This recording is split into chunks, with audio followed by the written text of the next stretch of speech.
The brands in 2023, they just will not stop. We have Dove and Epic Games teaming up to advocate, or well, I guess argue, against good-looking, attractive, fit female characters, and seem to imply that female gamers are overweight and don't shower. I don't know, guys. No idea why a soap company is even getting involved in all of this, but the reaction to this bizarre ad campaign, though, it's as expected, with many just wanting the soap brand to play a game of shut up. Assassin's Creed, the only franchise that Ubisoft seems to care about, is getting 800 more developers.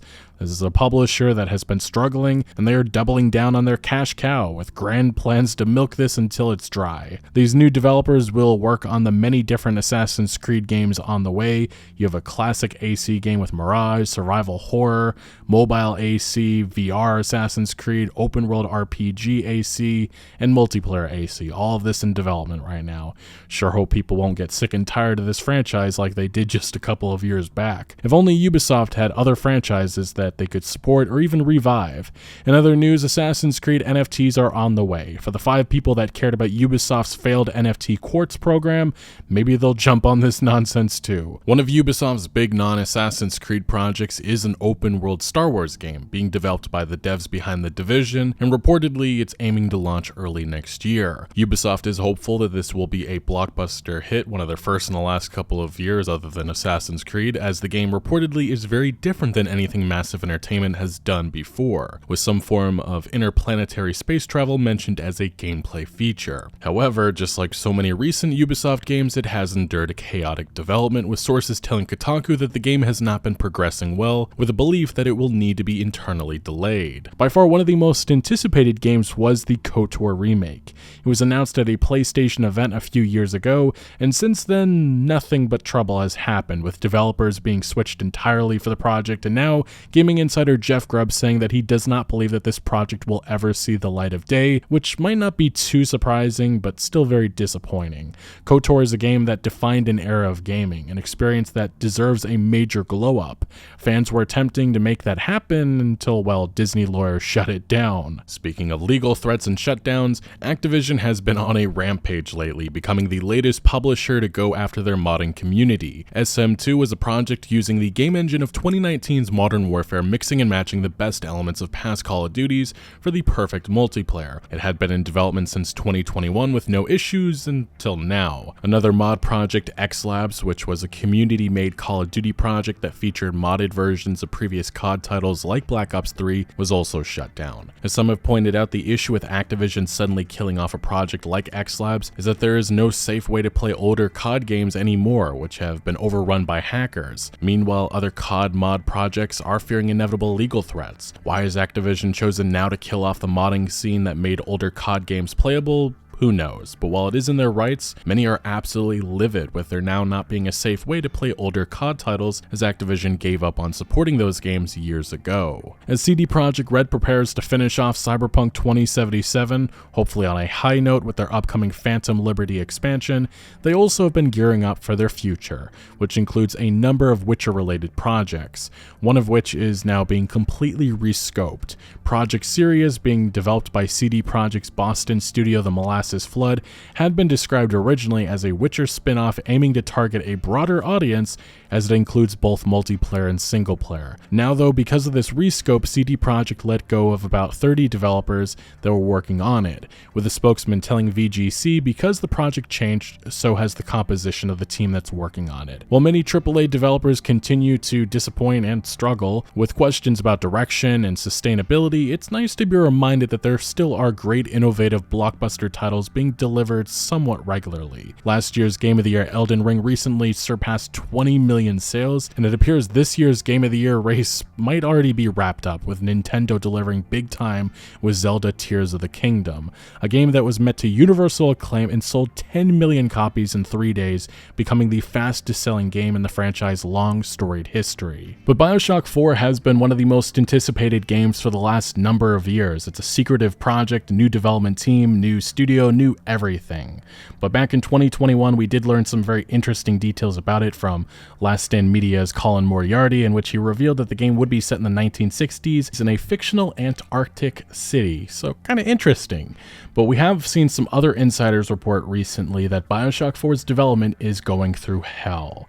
This comes from an insider who's been reporting about the game for the last couple of years. He specifically added that the narrative team has faced the biggest challenges as they have been unable to write a script worthy of a renowned franchise over these years. This became a key factor of the reboot, which apparently happened for the fourth time in the summer of 2022. It's unclear when we will see this game actually release. There has been some indication that it's supposed to be coming out in 2025, the fiscal year of 2025, but right now, from hearing all about this, definitely does not sound like this game is heading down the right road. IGN recently broke some news for the wrong reasons as they were speaking to the review process, and they made this remark, which, it was something that blew up. They instantly deleted it, but hear it for yourself. But think about it this way. If you've never heard of the game, we probably wouldn't review it, and it probably isn't that good anyway. That's a really good explanation. But IGN more than ever does a great job just hurting themselves with how they go about game reviews and the things they say. Just something that a lot of indie developers did not appreciate, because a lot of indie developers also pointed out that IGN didn't review their game, but yet it had mostly positive reviews. There was a number of examples given, but yeah, just something that you do not want to say, and obviously IGN severely regretted this as they instantly deleted it off their social medias. If you were curious about Saudi Arabia and how they're getting involved in game development, we talked about this, I believe, at the end of last year, how Saudi Arabia was planning to buy out some AAA game studios. We have not seen that happen yet, but we have seen them actually increase their funding in certain companies, one of those being Electronic Arts. They now own 10% of EA. Not necessarily anything to get concerned by, but I'm still waiting to see if they are going to make that big move that they've been hinting at for a while. And I am concerned about that, because I do not think that the Saudi Arabian government owning a AAA game studio, especially one that may be iconic, like, say, CD Projekt Red, don't think that's going to be good for the long run. EA also recently talked about one of their big franchises which has been suffering the last couple of years, that being Battlefield. CEO Andrew Wilson again said that Battlefield will return in an entirely new way, something that I feel like we've heard about the last couple of Battlefields, and that has not gone all that well. You know, Battlefield 5 kind of rewrote history. Battlefield 2042 just felt like a mashup of all of the popular FPSs, and it sacrificed the Battlefield DNA, and surprise, surprise, everybody hated it within the Battlefield community, and for the last couple of years they've been trying to fix all of the mistakes that they made with it. With these last couple Battlefields games, that they get better over time, but it's too little too late. And with this next Battlefield title, I'm hoping that we don't go in that same direction, but personally myself, I just don't have faith with EA DICE anymore. Regardless, CEO Andrew Wilson says that he has extraordinary confidence in the revitalized Battlefield leadership team, which includes Respawn head Vince Zampella, and he said reportedly the company's ability to bring back Battlefield in an entirely new way in the future is why he is excited. So we'll have to see if this new team is going to bring a new age for Battlefield, but I do miss those days about 10 years ago in which Battlefield was on top. This was a franchise that everybody looked up to, and it's just fallen on hard times the last number of years. It really is difficult to remember the last time there was just tons of excitement with an actual Battlefield game at launch. Now, speaking of Battlefield 2042's failure, we saw another developer speak about that, another one who was associated with a Battlefield game which was canceled, and that was Battlefield Mobile. Industrial Toys' founder opened up about the cancellation of the game, saying poor community reception of 2042 that cascaded a bunch of introspection, Apple's new privacy policy, and also the fact that Apex Legends Mobile was shut down. It wasn't making the money that EA had expected, because, you know, EA, outside of their sports franchises and, you know, the luck with Respawn Entertainment, it's been kind of a mess. And unfortunately, Industrial Toys was shut down earlier this year. EA had actually acquired the company back in 2018, add that to the graveyard. EA just really not good at managing these studios. That has been the common thread the last couple of years. In 2019, Overwatch 2 was announced by Blizzard. It was a game that was kind of seen as unnecessary at first. A lot of people just wanted further support of Overwatch, something that had been lacking, but hey, Overwatch 2, There was some ambition behind it. Jeff Kaplan jumped on stage. There was a cool cinematic. One of the big selling points of this sequel was a big PvE mode.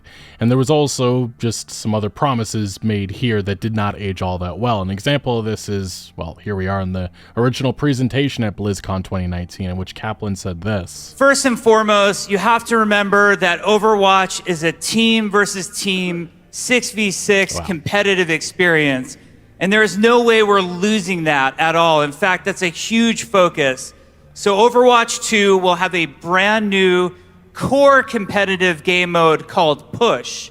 Now, what I mean when I say... And the problem with this is that a lot of the ambition, a lot of the ideas that were originally given to players, like this is what Overwatch 2 is going to be, just none of it really happened. And this points to the dysfunction inside of Blizzard Entertainment. Hell, I mean, Jeff Kaplan's no longer at Blizzard. He was one of the leading voices, and it just seems like Blizzard's been falling apart. The constant chaos, the scandals, the misconduct allegations, the leadership shakeups that we've seen the last couple of years, all of this hurts a project like Overwatch 2. The steady vision was gone once executives like Kaplan were no longer attached to the project. You can look to remarks here by Kaplan. This was the vision of Overwatch 2. This is what got people excited. About it so much. Well, we thought about it, and for us as gamers, you know, sequels make us nervous more than anything else. So what we're hoping to do with Overwatch 2 is really redefine what a sequel means. And I think some explanation is in order. Yeah, the explanation is that Overwatch 2 is supposed to be something so much more. And then, obviously, it has just been a rocky ride since the game went live. As many of you remember, we were talking about this months ago, the microtransactions, the move to being free to play, it freaked people out at first, and for good reason, because there was a big push, a big focus on monetization. You know, overpriced skins, we see this with many other developers. Blizzard tried to calm some of the concerns, but it was warranted because it was an absolute mess at first, and still even to this day, there's a lot of people upset with the monetization of this game. We had articles like this from The Gamer: I wish I could get past Overwatch 2's monetization and enjoy the game, but I can't. The sentiment that a lot of people feel. And then, even now, we're having articles like this from Kotaku. Only now, 7 months in, can free Overwatch 2 fans afford a legendary skin. That's ridiculous, and that also shows kind of the issues with free-to-play games and why people, you know, don't exactly 100% love them. And then we had this big announcement the other day. This is something that really sparked a lot of discussion within the Overwatch community, also a lot of anger, but it was a roadmap for the future. And the big thing that got people excited at first was those story missions. You know, that sounds great. We're finally going to be getting that PvE mode we were promised. But at the same time, there was something else that came out. It was announced that Overwatch 2's long-promised flagship PvE mode had been scrapped. But some story mode missions were still coming. That was the confusing part. There was still going to be some story content coming, some of the stuff that it seems to have been completed. I think my suspicion about this is that Blizzard and Activision, the executives over there, just realized that it wasn't worth it at this point. Overwatch 2 isn't exactly blowing up sales right now. I'm sure it's not bringing in the money that they had hoped, so they probably abandoned the project because they want to focus now on the PvP. And unfortunately, that is the nature of this AAA industry. We see this with so many projects, but with Overwatch 2, there was potential here, but mismanagement severely hampered what could have been. Now, we did see an interview from GameSpot with the game director of Overwatch 2, which was a very lengthy report. It's a lot of words. It really just sums up as him saying, yeah, we tried, we worked on this for a couple of years and nothing came to fruition. And again, he confirmed that yes, there is going to be some story content coming, but it's a far cry from what could have been. And we also have seen other individuals such as like Donkey. This was a very viral clip that I thought I'd share. It's just, this was something that a lot of people were excited by. This was the reason why people were getting behind Overwatch 2. And now there really isn't any reason to stick along, honestly. Later, they're showing all of these different types of enemies, like the fly guy and the bomb doggy and the smoker. There's a little clip of Lucio blasting robots into the side of the wall. They showed this badass technology where you can shoot robots into each other. You can shoot the legs off of a robot. They're saying there's going to be 100 different co-op missions. There's a lot to get excited about, and it's getting easier now to imagine the incredible game Overwatch 2 could be. could be, and that'll never actually happen. And as most of you probably have already seen on social media, the reaction has been brutal. We have posts like this. I don't even have to say it. Another post. The entire reason for justifying Overwatch 2 has been canceled. Yeah, pretty much. Overwatch 2 team the last 4 years, and that's the big thing a lot of people are questioning. You've been working on this game for so long, but yet there really isn't much to show for it, which, yikes. Another post in which they're mocking the game director, in which, yeah, Overwatch 1 with removed features is what Overwatch 2 basically is. Also less content, let's point that out. Now, we did see some damage control. We've seen this from Blizzard the last couple of days. We had an executive producer saying that, no, we still have big story content coming, although it's not the PvE mode that everybody was told about back in 2019. And then he continues saying that they are disappointed and such, and we also saw another interview. This time, this was the game director, in which he again apologized for them axing what was promised before. And as Kotaku writes here, they go over the history of Overwatch 2's PvE experience, in which we were originally promised back in 2019 skill trees, customizable hero abilities, and it was going to be offered as a buyable add-on to the original game, just stuff that did not age all that well. And then they also mentioned the fact that Kaplan left Blizzard, Keller took over, and then, yeah, Overwatch 2 became a standalone sequel.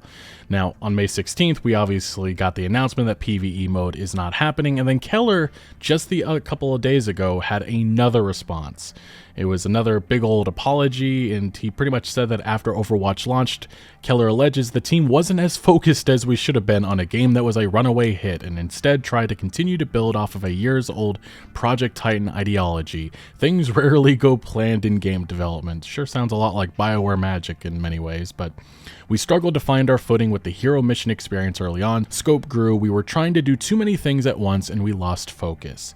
We were never able to bring together all the elements needed to ship a polished, cohesive experience. And then he finishes with saying the decision was the start of a long process, not the final piece of it, and he said that the team is pretty much just had to pivot to focusing on the live service, which is where all the money is going to be made.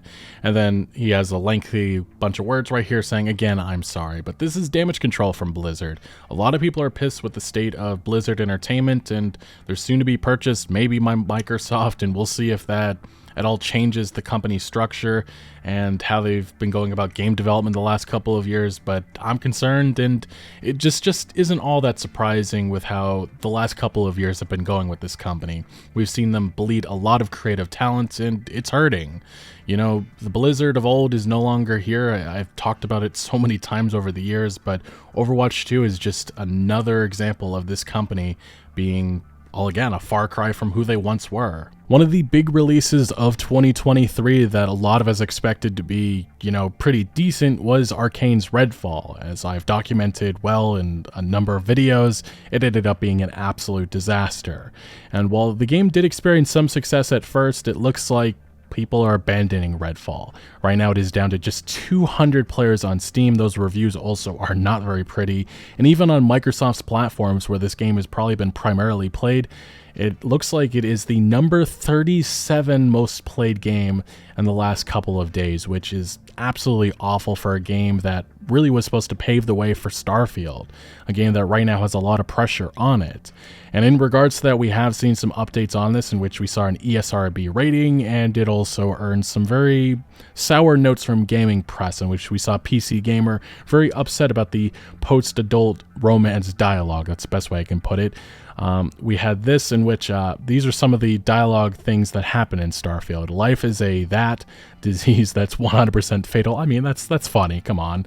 I'm all for getting a little wild, but next time let's try it without the jetpacks. Talk about seeing stars. Phew, that was amazing. And then PC Gamer, which a lot of people were believing that this is just not a good take, even by the admittedly low standards of that in video games, which, if we're being honest, we'd have to admit is generally awkward as hell. That is that. I'm not sure it even qualifies as suggestive, except to suggest that any and all NPC dialogue is to be avoided at all costs if this is representative of the full game. I really hope it isn't, because, to borrow a phrase, phew, that was not amazing. Now, the thing is with Starfield, it is getting a lot more of a critical eye from gaming press, because yes, Xbox is really relying on this success. They cannot have another game that isn't great. I mean, Starfield really does, in my opinion, have to be a Game of the Year contender. This is the thing that Microsoft has been selling us. I have a very expansive video I just uploaded a number of days ago in which I go over all of this, but Starfield does need to be good. We've seen outlets such as this one from GamerNet. Redfall's failure puts Starfield between a rock and a hard place, and that is a sentiment we've seen from IGN, a number of articles. I believe Forbes has their own opinion piece, but yes, Starfield needs to be good. We've seen also some bizarre opinions, one from Xbox Era, which gave Redfall an 8.5 out of 10. Not even sure how anybody comes to that, but hey, that is their opinion. And they said this about Starfield. It was just a very weird insinuation about the scores of the game. In the end, it doesn't matter if Starfield's great. I'm already convinced that no one wants to give Starfield high review scores. I think they want to give it 8s, 8.5, 7, 7.5s. 8.5 is a good score. I don't know who's arguing that it's not, but individuals such as this and the broader, I guess you could say, Xbox community really are trying to say that there's a movement against Xbox. And I'm sure there is, but in the larger gaming press, I think a lot of us just want Xbox to finally find their groove, finally start delivering on the promises that they've made over the last couple of years, because getting great games consistently is what Xbox needs. That will contribute to people getting involved in the Xbox ecosystem, which right now there really isn't that much of a reason. I mean, hell, the last big exclusive was Halo Infinite back in 2021. That's a big gap between Redfall and Halo Infinite, and both of those games did not experience great launches. Now, in terms of Xbox's future, one of the major factors is on the Activision Blizzard deal and if it actually gets completed.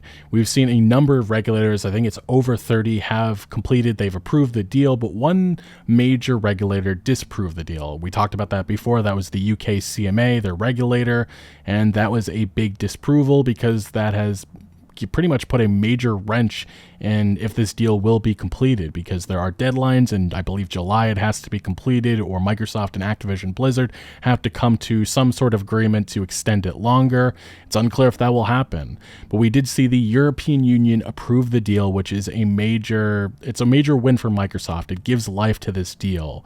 And what's interesting about this is that the UK almost immediately came out, the regulator, the CMA, disproving what the EU did, saying that they were wrong to approve the deal, and they said that they stood by their decision. But that's not where this story ends, because a number of UK lawmakers have been absolutely grilling the CMA, saying that the CMA just doesn't understand the economic ramifications by not accepting this deal. Seen a number of lawmakers saying that the CMA just isn't looking out for the best interest of the UK.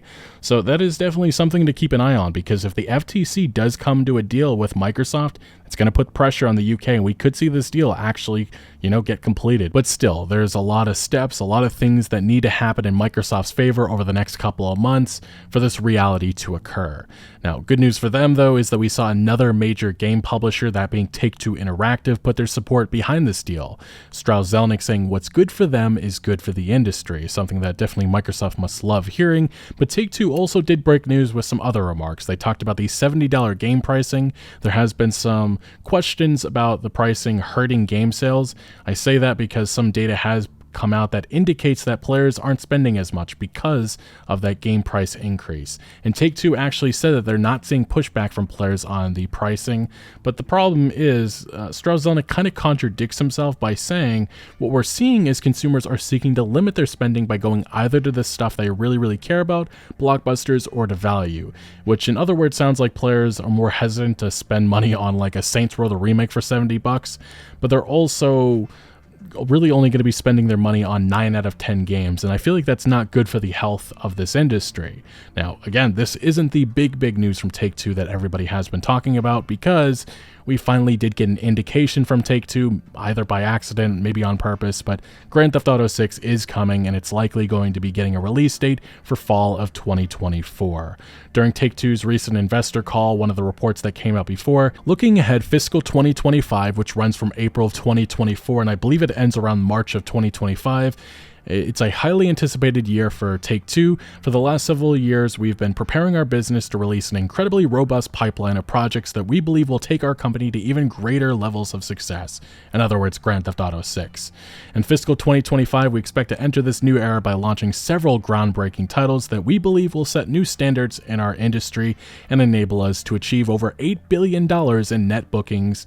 A lot of money is going to be made, in other words, and that has to include Grand Theft Auto 6. Maybe that includes the new BioShock game. It could also include a number of other titles, but Grand Theft Auto 6 is finally coming, and the expectation from a lot of gamers is that we're going to be hearing about this game probably later this year.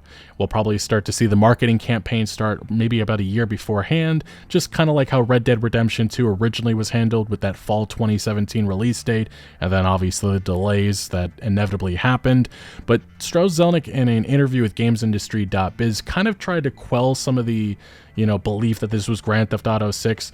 He talked about it in a pre-briefing call with Take-Two. We asked if the $8 billion target is achievable without the release of a major new Grand Theft Auto title. He said, "We're not talking about specific titles. We believe it's highly achievable. As you know, it's exceedingly rare that we talk about our years, and when we do, it's because we have a high degree of confidence. It's a reflection of a pipeline we've been investing in for years." In other words, he's just saying a lot of mumbo-jumbo, but Grand Theft Auto 6 is coming finally. And just a quick little update I wanted to add here is that Strauss-Zelnick did another interview today in which the topic of the next Grand Theft Auto came up, and this time he didn't even deny it. So what makes you so sure this time? We've been working on this pipeline for a long time, and we have a pretty good ability to predict the performance of new iterations of existing franchises. Like Grand Theft Auto? And we have 14 franchises. And when that release date is actually given, when that first teaser, the internet is going to be blowing up. We just all know it's coming. The question is, though, when? Rockstar Games obviously announced back in 2022 that development was well underway, and then we obviously had the major leak debacle that happened later in the year, but Rockstar Games has not actually commented on Grand Theft Auto. Actually haven't even said the words Grand Theft Auto 6 yet, but that day is coming. The question, though, is it going to be happening later this year, maybe this summer? Obviously there's all kinds of rumors all over the internet, but regardless, Grand Theft Auto 6 is nearly upon us. And that obviously is not the only thing nearly upon us, as we have these summer showcases quickly approaching. The PlayStation showcase should be happening in the next couple of days. There's been tons of rumors. Fortunately, it sounds like we're not going to be seeing a game like Ghost of Tsushima 2 yet, but we're definitely going to be seeing Spider-Man 2 gameplay. Maybe we'll see more of Wolverine. There have been rumors that a Metal Gear Solid 3 remake is going to be announced, and I'm sure there's tons of other announcements. Sony's pipeline, they have not really talked about a lot of the stuff that's coming, so this should be a moment in which we get a clearer picture of the road ahead for the PlayStation 5. And then afterwards, in June, Xbox has a lot to prove. We're going to be seeing Starfield. Hopefully we'll see actual gameplay for Avowed and Fable, but yeah, there's definitely some really exciting stuff on the horizon. What are you looking forward to the most? Let me know down in the comment section below, but thank you for watching. Make sure to leave a like if you did enjoy this video or if you found any informative value, and as always, consider subscribing for more videos like this, and I'll see you later.